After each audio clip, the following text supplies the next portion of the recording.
Hello, I am Mary and this is Athena's Bibliotheca. Today I'm going to be talking about the books that I am anticipating their release in January, February, and March. And you might be thinking, Mary, it's the end of January. Probably later once you get to this video. You're probably wondering, why are you still going to be talking about January releases? And the answer is, I still want to talk about them and I haven't been able to. Plus, I was able to read one of the anticipated releases and I want to talk about that book specifically. But there's some other books in January I haven't gotten to yet. Plus, maybe you haven't heard all these books in January that I want to read. So I am just helping add books to your already never-ending TBR. You're welcome. I do have all of the books up on my iPad, so I might look down quite a bit at my iPad for some information, and there's also the light that comes from my iPad that might, I don't know, but that's what's down here. My plan for this is to do just January, February, and March, and then at the end of March do the next 3 months. That's my plan. Will it happen? I don't know. I don't make any promises. So the first book that I want to talk to you about came out January 6th, and it's called The Swan's Daughter by Roshani Chokshi. First of all, I love this cover, but I think it's the UK cover. It's this cover. I want this cover specifically, but the US cover is also really pretty, but this one is so much better. This book is the one that I talked about previously that I've already actually read. I got it through my library, which I'm excited by because I really enjoyed it. It's probably my favorite book I've read so far. I mean, we're only the first month of the year, but I really enjoyed it. And it's very much a fairy tale like story where you're following a Veritas swan, but they can turn human, so she's human majority of the book. Pretty much all the book she's human, or well, human looking. And Veritas swans, when they sing, they force someone to tell the truth. And her name's Demazella. Don't really know for sure how to say her name, but we're gonna go with Demazella. And you're also following Prince Eris, who is searching for a bride to become his queen, to become the queen of Isles of Males, I think is the place name. It's a great time, and I love the two characters I talked about, Prince Eris and Demazella. They're precious in different ways, but I just want to give them a hug and hope they have happiness because I want them to have happiness. They deserve it. I love them a lot. And then there's also some side characters that are just, I love them just as much. And I loved anytime we got like hints or we got some world building in this story because the world is very unique. If you're not someone that can just go with the flow, like, it's very much a fairy story, as in things don't make sense and you just have to go with it. Like making a dress out of the first fall of snow kind of thing. But it works with the story, so I don't think it would be too hard for you to just like, okay, in this world that makes sense. In our world, not so much. But it's a fantasy world, so it shouldn't matter. But I know that some people will get thrown off for that. That's why I mentioned it. I loved it, and I'm not sad I got it from the library, but I'm sad that I do not own it to have it on my shelves. I will probably rectify that by the end of the year. The second book that I want to talk about comes out January 13th, and it's called The Book of Blood and Roses by Annie Summerlee. Do I remember what this book is about? No. I do remember this cover though, and it's also very pretty. This book is about a vampire hunter that goes undercover at a university, and she ends up having a vampire roommate, and she starts to have feelings for her. And sounds great. I don't really need to know more than that, and I wanted to pick it up. it sounds like it's gonna be a good time, so it's on the list. Will I read it? Who's to say? Really. But a sapphic romance between a vampire hunter and a vampire just sounds like a good time. So the last book that I'm anticipating that came out in January is The Poet Empress by Shen Tao. It was released on the 20th of January.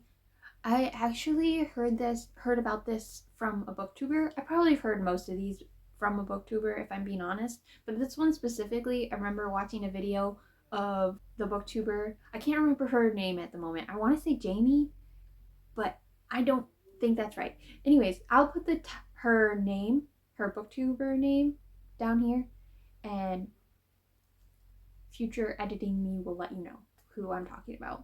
But I specifically remember her video where she was reading the arc for this book, or she talked about reading this arc anyway. And the way she was describing how much she had so much fun with this book, or how much she enjoyed this book, made me want to pick it up. And so it's on this list of books I want to read that come out this year.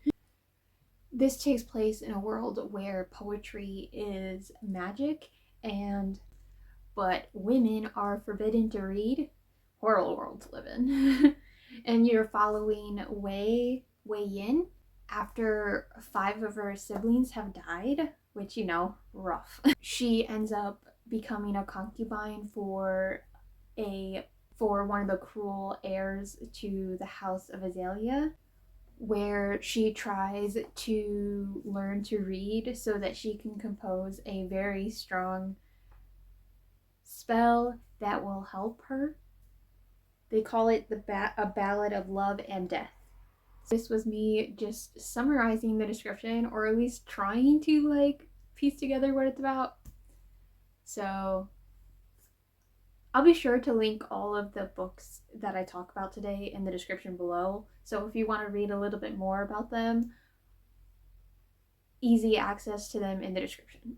So the first release in February I want to talk about comes out February 3rd and is called Nightshade in Oak by Molly O'Neill. I haven't read anything by Molly O'Neill, but she did write Green Teeth, and I'm very interested in that book as well, but that came out last year, I think. But from what I've heard about Green Teeth, I think I would like that as well.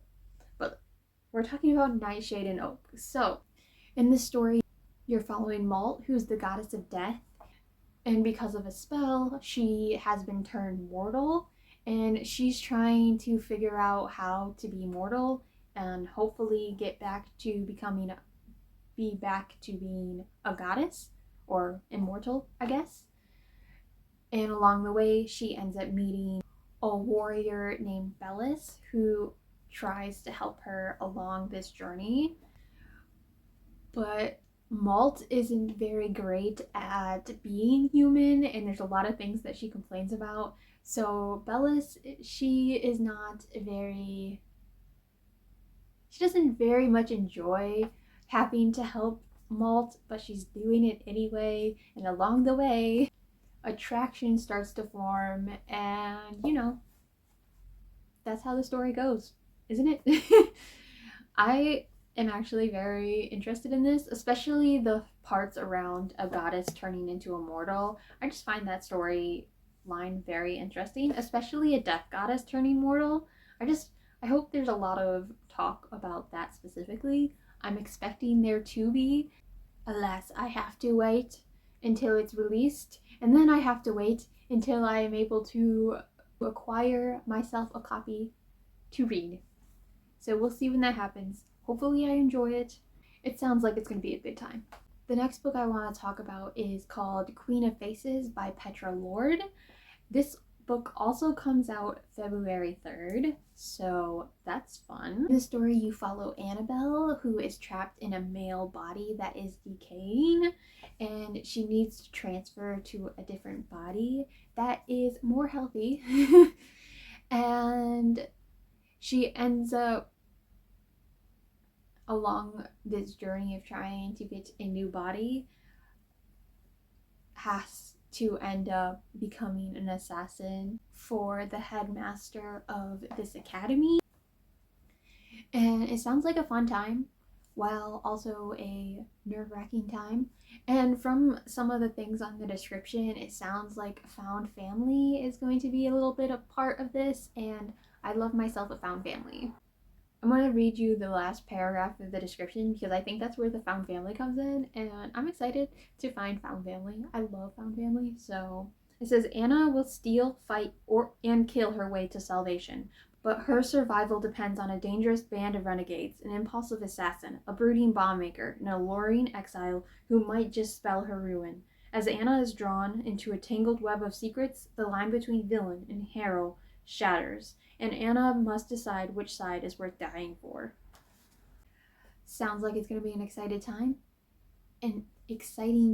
and I'm excited to get to it, if I ever do. The next book is the 14th volume of Frieren Beyond Journey's End by Kanhito Yamada and Tsukasa Abe. I love this series. I talk about it all the time. It's so fantastic and I love it. If you don't, I'm sorry that you did not enjoy it, but I love it so much. And I also very much enjoy this cover. I love how purple it is. And also with the way that 13 ended, I'm very curious about what is going to be happening in this arc that we're on. I'm just always excited about the next volume of Frieren, so it's on this list and it's coming out in February, and I'm excited, as I always am with a new Frieren announcement. The next book comes out February 17th, and it's Heather Fawcett's new book, Agnes Aubert's Mystical Cat Shelter. And for this one, I just needed to know Heather Fawcett wrote it, and I wanted to read it because I love Emily Wilde, and I want to read all the books that she's written. I haven't gotten to any of her stuff before Emily Wilde yet, but it's in the plans. I'm going to do it. But this one is about Agnes, obviously, who runs a cat shelter, and she ends up needing to move her cat shelter. She's no longer able to use where she was before, and the only person that she can find that will rent a space for her cats is a man named Havelock, who is an infamous magician who runs an illegal magic shop in his basement. It sounds like it's going to be fun, and it sounds like it's going to have a similar dynamic to Emily and Wendell, but slightly different because Agnes is supposed to be also a very organized type A person, and Havoc is going to be a more mischievous, chaos causing, and likes to have a little too much adventure, and I'm just excited for the ride. I have high hopes, and I hope that they are all met. The next book is called The Lies That Summon the Night by Tessonja Odette, and it comes out February 3rd, so I must have messed up my organization of these books, but that's okay, I'm still talking about it. I feel like I'm just going to read the description to you because I feel like this is going to be easier for me. And so, from the art of liars, the monsters came. Ever since art gave life to bloodthirsty shadows, creative works have been forbidden and talented creators sacrificed to the sinless, the immortal royals who feast on human blood in return for the protection. Inanna's secret storytelling nearly got her killed once, and she won't be ever caught again. With a bounty on her head, she keeps to the city's dark underbelly, where she earns a meager living for thrill-seeking patrons desperate to hear her illicit fiction, until Dominic, a Shadowbane, catches one of her performances. Dominic is a half-sinless monster hunter, as fearsome as his prey. But to complete his hunt, he needs an artist to summon the shadows. He needs Inanna. Dominic delivers an ultimatum: serve him, or he'll claim her bounty. When survival is all Inanna has left, the choice is clear, at least until she can betray him and leave him for dead. As their tense alliance leads them into the heart of danger, dark secrets unravel about each other, their world, and the threats they face. But the greatest risk of all is the desire growing between them. There's something more sinful than lust at play, and it could bring the world to its knees. Sounds like a great time, as everything. Also, cover is gorgeous, as always. The next book is actually the fourth book in the Amari series, called Amari and the Metalwork Menace by B.B. Alston, and it comes out February 24th. Technically, I haven't actually read the third book in this series yet, but I enjoyed the first two so much that I can't see myself not wanting to pick up the fourth installment. So I'm expecting to really want to pick this book up once I get to the third book eventually. But the first book in this series is called Amari and the Night Brothers by B.B. Alston. And you're following Amari as she's trying to figure out what happened to her brother.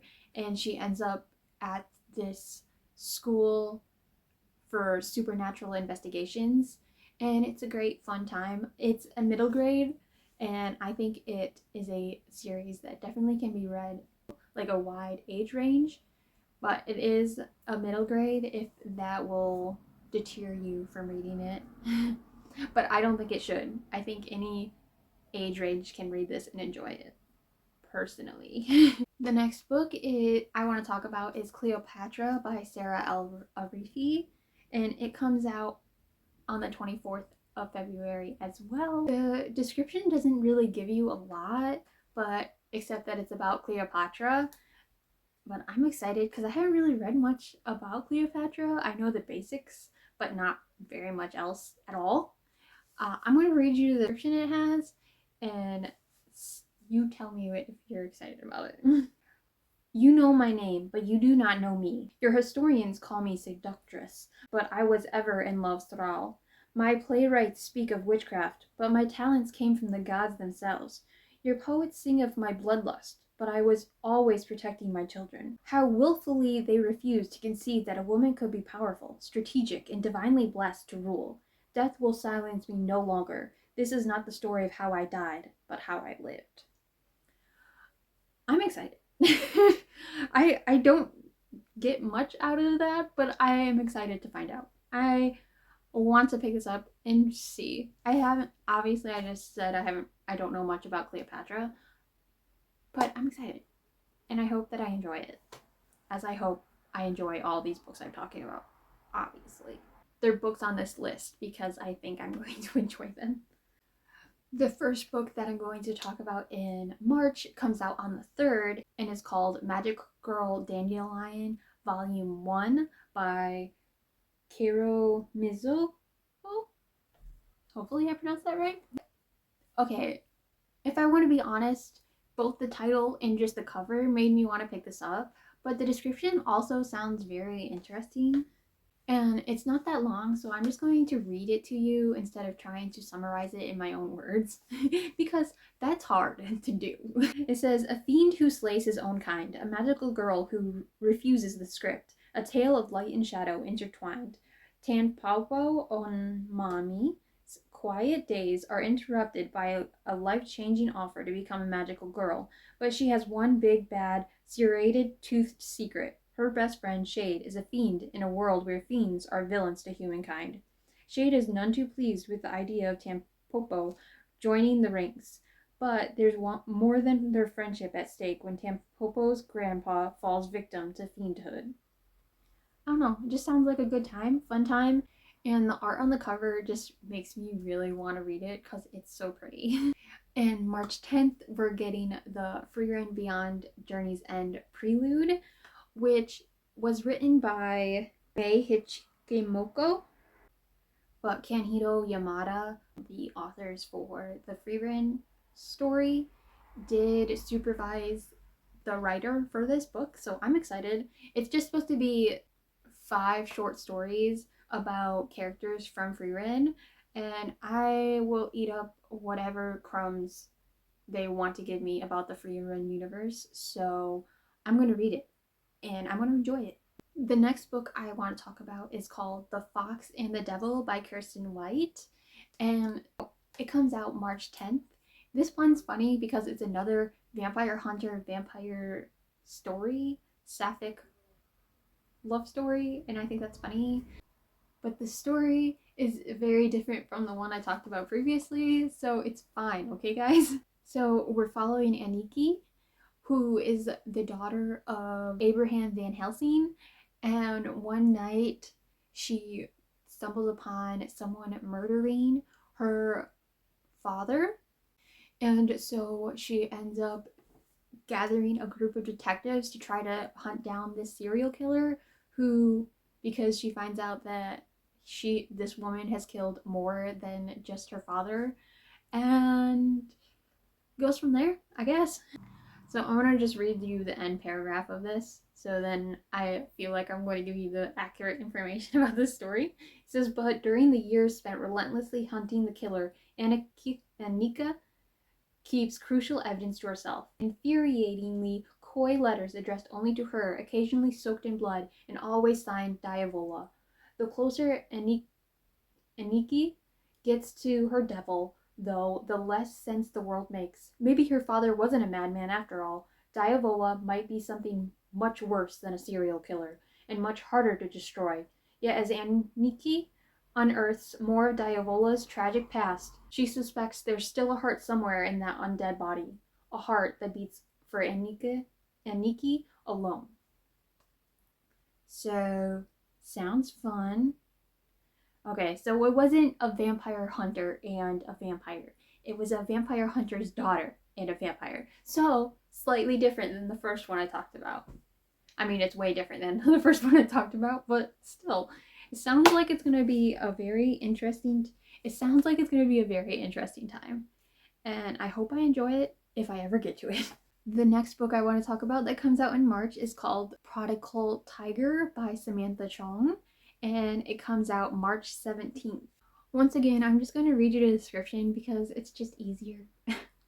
And I don't want to mess anything up. For 5 years, Caroline Chua has lived in exile from her home and family in Malaysia at a magical academy in New York City, far enough away that she can't hurt the people she loves. That is until she is abruptly summoned home in an emergency. Her beloved older brother, Aaron, who is next in line to become the protector of the island, has vanished. And now, back in Penang, she can't help but notice that things don't feel the same as they once did, and it's unclear if she's changed or the island. Despite her family's desire to keep her close and the council's explicit instructions to stay out of trouble, stubborn, self-sufficient Caroline is hell-bent on saving her brother with or without anyone's help. But when it turns out that Aaron has been kidnapped by vengeful ghosts with a centuries-old grudge, even Caroline must admit she is over her head and will need help of the friends she has abandoned, including her first love, JJ. The ghosts' goals are simple: break the barriers between the ghosts and mortal realms during the Hungry Ghost Festival, using Aaron to take the island's magic and cement their rightful place as the true, albeit dead, rulers of the island. With only 7 days before the barrier weakens, Caroline is in a race against time to save her brother, but as enemies stack up, always one step ahead, Caroline can't help but wonder if she's strong enough for this battle, or is she doomed to repeat the mistakes that sent her away all those years ago. Prodigal Tiger is a rich cinematic celebration of Malaysian magic and folklore.